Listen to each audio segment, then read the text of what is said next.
नमस्कार दोस्तों, आप सबका एक बार फिर से हमारी इस YouTube चैनल पर स्वागत है। आई होप आप अच्छे होंगे।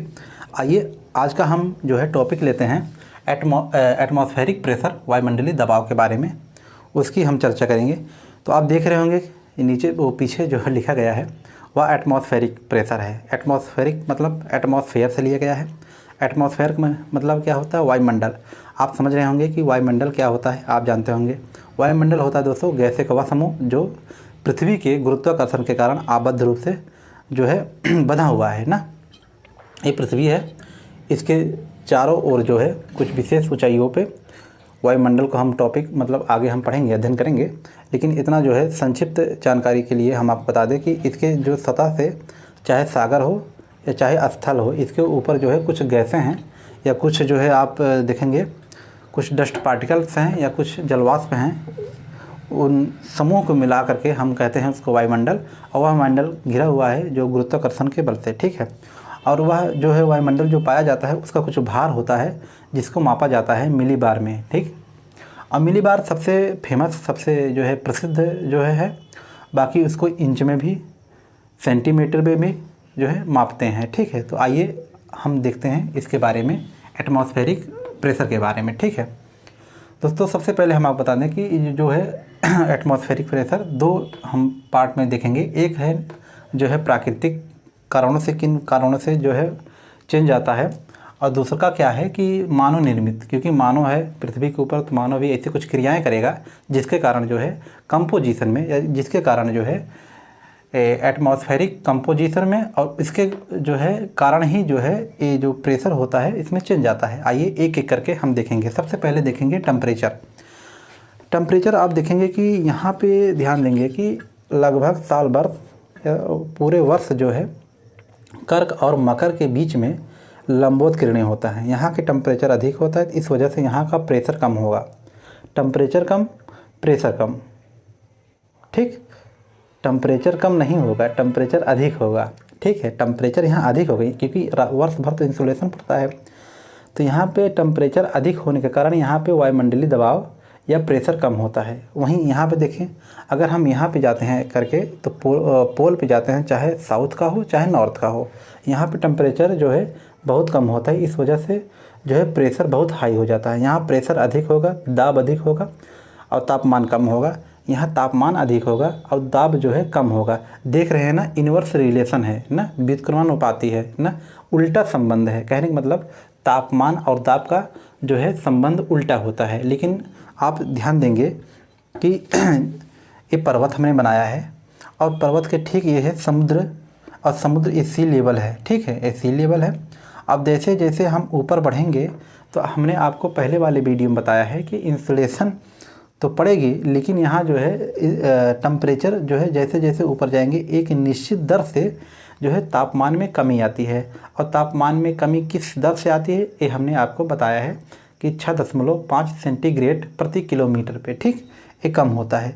तो हमने अभी थोड़ी देर पहले आपको बताया है कि यहाँ पर देखेंगे कि यहाँ से जैसे जैसे हम ध्रुव की तरफ जाएंगे तो यहाँ पे प्रेशर जो है कम है, यहाँ हाई है ना। हमने कहा था कि जो है तापमान का उल्टा संबंध होता है प्रेशर के साथ, लेकिन यहाँ देख रहे हैं कि यहाँ प्रेशर भी जो है कम हो रहा है। देख रहे हैं यहाँ मिलीबार देख रहे हैं कि 1898, 500, ये जो है दाब भी कम हो रहा है और टेम्परेचर भी कम हो रहा है ना। तो अगर इस प्रकार से प्रश्न आता है, या मान लीजिए यूपीएससी में पूछा जाता है या किसी अन्य पेपर में आता है, तो आप कहेंगे कि इन्वर्स रिलेशन होता है। कारण क्या है कि हम देखते हैं कि पर्वतों पे लोग ज़्यादा रहते नहीं हैं, ज़्यादा रहते हैं क्षैतिज वितरण पे, ठीक है। अगर क्षैतिज देखेंगे तो लोग ज़्यादा निवास करते हैं। तो हम मानव के संदर्भ में, हर चीज़ मानव के संदर्भ में बनाया गया है, तो मानव के संदर्भ में ही देख के हम बात करेंगे कि प्रभावित कौन कर रहा है। जैसे हम उदाहरण के लिए, आप जब ओशनोग्राफी पढ़ेंगे तो हम आपको पढ़ाएंगे या हम आपको बताएंगे कि एक अलास्का की धारा ऐसे चलती है, इस तरफ चलती है, मतलब पूरब से पश्चिम चलती है, और एक अलास्का की धारा आती है नॉर्थ से साउथ आती है, जो उत्तर से दक्षिण की तरफ आती है, वह बेरिंग सागर से होते हुए आती है। और जब आती है तो वह होती है ठंडी। लेकिन अब ये ध्यान दीजिएगा कि दो अलास्का की धारा चल रही है। एक चल रही है इसके इसके देख रहे होंगे तो इसके तट से चलेगी पूरब से पश्चिम की तरफ, और एक उत्तर से दक्षिण। अब माना जाए कि ठंडी, एक तो ठंडी धारा है और एक गर्म धारा है, तो किसको हम माने कि ठंडी, किसको माने, हमको उत्तर एक ही देना है। कमीशन हमसे जो है एक ही उत्तर चाहता है। तो देखेंगे इस तरफ जो है ज़्यादा उत्तर की तरफ ज़्यादा लोग रहते नहीं हैं, क्योंकि टेम्परेचर बहुत ज़्यादा कम, वहाँ पूरे बर्फ़ से आच्छादित जो है, बर्फ़ से ढकी होती है सतह। अब इसके देखेंगे जो तट पे होता है, जो दक्षिण की तरफ जो तट है, जो अलास्का की धारा जो जा रही है, उससे लोग ज़्यादा प्रभावित होते हैं। तो हम ठंडी ना करके हम गर्म धारा को जो है, अलास्का की जो गर्म धारा है उसको प्राथमिकता देते हैं ना। तो इस प्रकार से कभी कभी जो है विरोधाभास आने पे हम सामान्यीकरण या हम उसको समाधान एक मतलब सामान्य तरीके से करते हैं। तो हम इसको जो है लंबवत मतलब समानुपाती ना करके हम जो है उल्टा संबंध बताएंगे, ठीक है, क्योंकि उल्टा लोग ज़्यादा मतलब क्षैतिज रूप से लोग ज़्यादा रहते हैं, तो इस वजह से ज़्यादा प्रभावित होते हैं। तो हम उसी को मानेंगे, ठीक है, कि तापमान और दाब का उल्टा संबंध होता है। ठीक, आइए दूसरा पॉइंट लेते हैं। एक है जो वायुमंडलीय कंपोजिशन। ये क्या होता है कि आप देखते हैं कि पृथ्वी के जो है यहाँ पे जो है सागर है ना, महासागर है, ये स्थल है। स्थल में भी आप देखेंगे कि जितना मान लीजिए कि जो गंगा का मैदान है वहाँ का प्रेशर और मरुस्थल का प्रेशर, जो थार मरुस्थल है वहाँ का प्रेशर भी चेंज आता है। क्यों?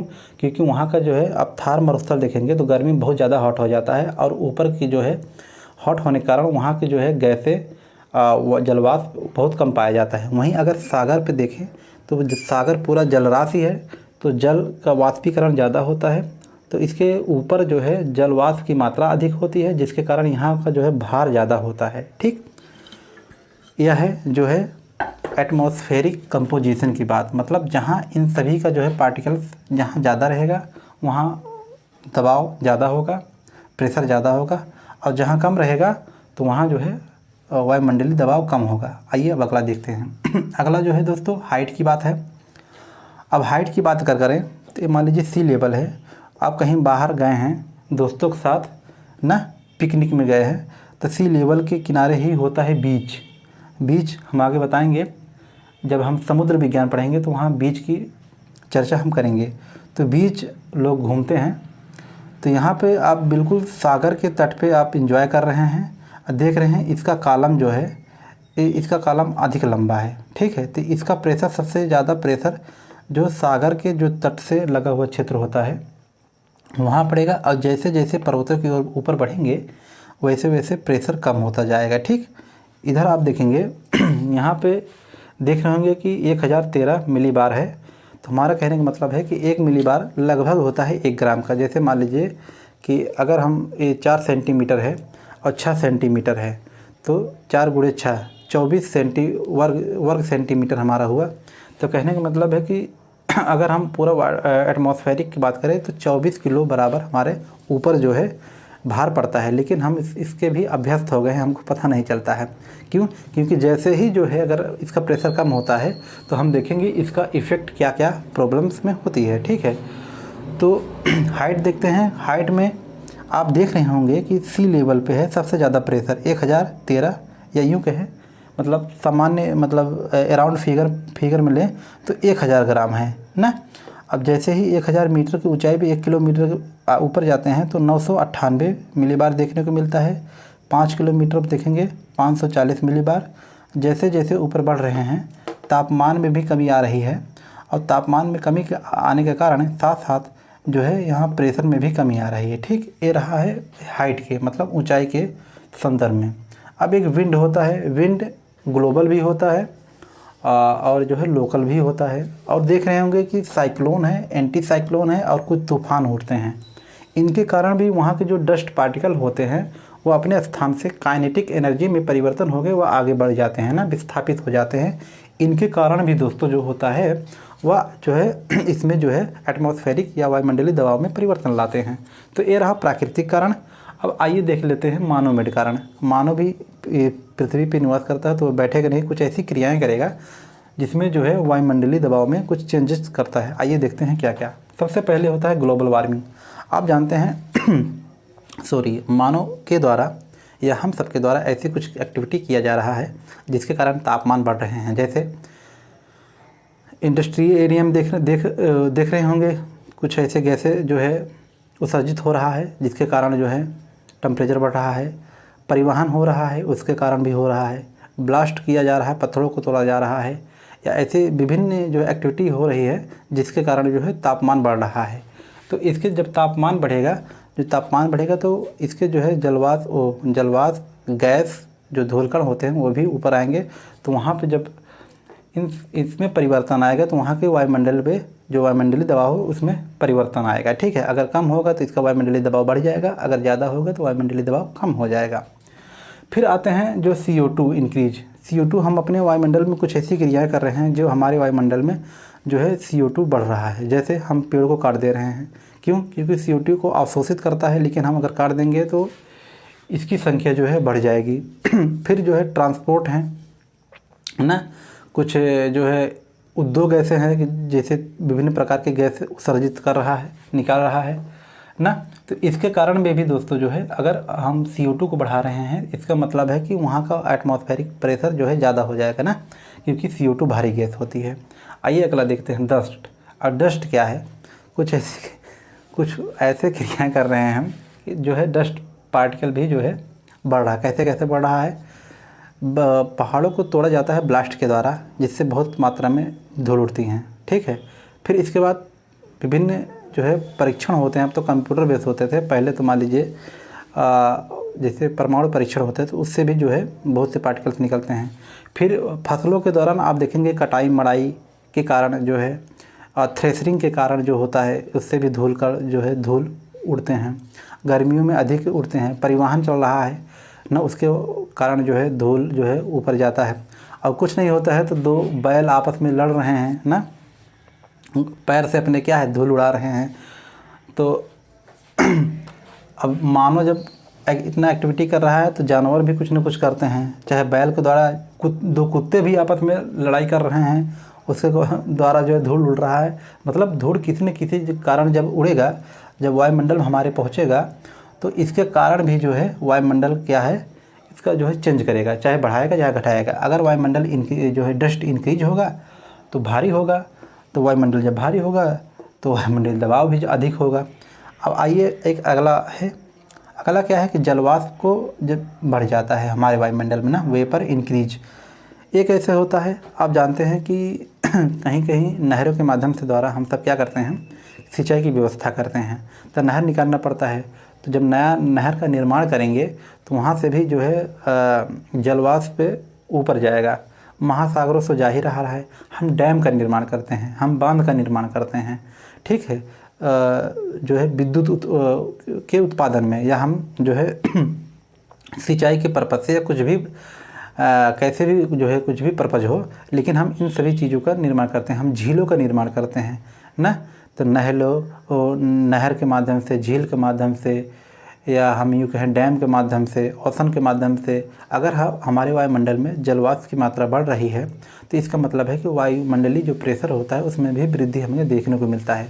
तो दोस्तों ये जो प्राकृतिक कारण है और ये जो है मानव निर्मित कारण है। ठीक है, अब इसका जो है हम कुछ प्रभाव देखते हैं मानव के ऊपर। जैसे मानो अगर मान लीजिए कि आदमी पहाड़ों पे जा रहा है तो कुछ चीज़ें उसको कुछ दिक्कतों का सामना करना पड़ता है। आइए देखते हैं सबसे पहले कौन सी दिक्कत आती है। सबसे पहले दिक्कत जो आती है, हमको सांस लेने में दिक्कत आती है। क्यों आती है दिक्कत? जैसे ही जाते हैं ऊपर ऑक्सीजन पृथ्वी की सतह पे अधिकतम होती है। जैसे ही ऊपर हम जाएंगे वैसे ऑक्सीजन की कमी हो जाएगी। ऑक्सीजन का मतलब होता है मॉलिक्यूल ना, O2, O नहीं, O एटम है, ए मॉलिक्यूलर स्टेज में है ए वाला, और ए एटम की स्टेज में है। तो हम हमारी जो हॉबी हुई है, हमारी जो है आदत, हम मॉलिक्यूलर जो है स्टेज वाले जो लेते हैं, O2 वाला लेते हैं। ठीक है, जैसे ऊपर जाते हैं वहाँ ऑक्सीजन की कमी हो जाती है, जिससे हमको दिक्कत होती है। O2 वहाँ नहीं मिलता, वहाँ O के फॉर्म में मिलता है, लेकिन हम इसके आदी है नहीं। हम हैं किसके आदी? हम हैं O2 के आदी। हम यही लेते हैं तो हमको दिक्कत होती है, क्योंकि वहाँ ऊपर मिलता नहीं है। ठीक है, फिर दूसरी दिक्कत होती है कि ब्लीडिंग प्रॉब्लम्स होती है। ब्लीडिंग प्रॉब्लम्स क्या होती है? हमारे जो है बॉडी से रक्त आने लगते हैं। रक्त आने का कारण क्या है कि हम अगर नीचे हैं तो चारों तरफ जो है प्रेशर से हमारा जो है, जो अंदर की प्रेशर है, जो बॉडी के अंदर भी प्रेशर लगाता है बाहर की तरफ, और बाहर का प्रेशर, दोनों में समानता है। इस वजह से हम ठीक ठाक रहते हैं। हमारा अंदर का दाब तो उतना ही होता है, लेकिन बाहर जाने पे जो है दाब कम हो जाता है, बाहरी दाब कम हो जाता है, जिससे जो सॉफ्ट चीज़ें होती है, जो कान है, नाक है, उससे ब्लड आने लगता है, आप देखते होंगे। फिर लीकेज ऑफ फाउंटेन पेंस, कुछ पेंस हैं जो वही जो है इससे उसकी होती है, जैसे मान लीजिए ऊपर जाते हैं तो इसका जो है बाहरी जो निप पॉइंट होता है उसका प्रेशर कम हो जाता है। जब प्रेशर कम हो जाता है तो अंदर जो रहती है स्याही वो बाहर आने को कह देती है कि मैं आऊँ, मतलब मैं बाहर आ जाऊँ। इसका क्या मतलब है? इसका मतलब है कि वहाँ के बाहर का जो है प्रेशर कम है और अंदर का प्रेशर ज़्यादा है, तो ऑटोमेटिक वह लीक हो जाता है। वैसे आप सुने होंगे कि आप प्लेन में यात्रा कर रहे होंगे तो आपको अनुमति नहीं दी जाती है मतलब फाउंटेन जैसे पेन को, ठीक है, क्योंकि समस्या यही आ जाती है लीकेज की। फिर चौथा कारण क्या है कि डिक्रीज बॉइलिंग पॉइंट। कहने का मतलब है कि अगर आप जो है पृथ्वी की सतह पे हैं तो वहाँ प्रेशर ज़्यादा है तो वहाँ के जो बॉइलिंग पॉइंट भी अधिक होगा। जैसे कि हम आपको बताएं कि जो प्रेशर का जो है, जैसे जितना अधिक प्रेशर होता है तो बॉइलिंग पॉइंट भी या मेल्टिंग पॉइंट भी उतना ही अधिक होता है। जैसे एक लोहे की छड़ है, अगर उसको हम मेल्टिंग करेंगे तो अधिक ज़्यादा टेम्परेचर लेगा, ठीक है। छोड़िए, आइए हम बात करते हैं दाल की। दाल भात हमको पकाना है ना, हमको दाल भात खाना है। तो दाल भात खाना है तो हम जैसे सतह पे हैं, सबसे नज़दीक हैं, सी लेवल के आसपास हैं, तो वहाँ हम दाल भात अगर बनाएंगे तो यहाँ जल्दी बनेगा कि हम ऊपर जो है घूमने गए हैं और वहाँ जब बनाएंगे तो वहाँ जल्दी बनेंगे। तो आप कहेंगे यहाँ जल्दी बनेंगे, क्यों? क्योंकि यहाँ के जो बॉइलिंग पॉइंट है अधिक प्रेशर के कारण अधिक टेम्परेचर में ये बॉइलिंग होती है। क्यों? क्योंकि जो है इसका प्रेशर अधिक पड़ रहा है चारों तरफ से। तो जो है 100 डिग्री सेंटीग्रेड तापमान पे पानी उबलेगा और दाल भी पकेगा और भात भी पकेगा, दाल चावल बढ़िया से खाएंगे। अब आइए देखते हैं, हम ऊपर चलते हैं ना, घूमने जाना है ना। तो हम जैसे ऊपर जाते हैं तो यहाँ बॉइलिंग पॉइंट कम हो जाता है। कारण क्या है? यहाँ जो है कि इतना प्रेशर नहीं है जितना यहाँ होता था। यहाँ प्रेशर अगर कम हो जाएगा तो इसका जो है बॉइलिंग पॉइंट भी कम हो जाएगी। तो यहाँ 100 डिग्री सेंटीग्रेड पे अगर उबल रहा है तो यहाँ 90 डिग्री पे ही मतलब पकने का मतलब होता है दाल का अपक्षय हो जाना, बेदरिंग हो जाना। कहने का मतलब है उसका जो है छोटे छोटे कर एकदम टूट जाए ना, वो पानी में मिल जाए, तभी तो दाल कहेंगे। तो इसी वजह से यहाँ प्रेशर कम होने की वजह से यहाँ जो है खाना दाल चावल है वह देर में पकता है। आप सुने होंगे ना। तो ये रहा दोस्तों आज का हमारा टॉपिक एटमॉस्फेरिक प्रेशर के बारे में। तो समझ में आया होगा तो लाइक कीजिएगा, शेयर कीजिएगा। अब हम आपको मिलेंगे अगले वीडियो में ना, तब तक के लिए नमस्कार।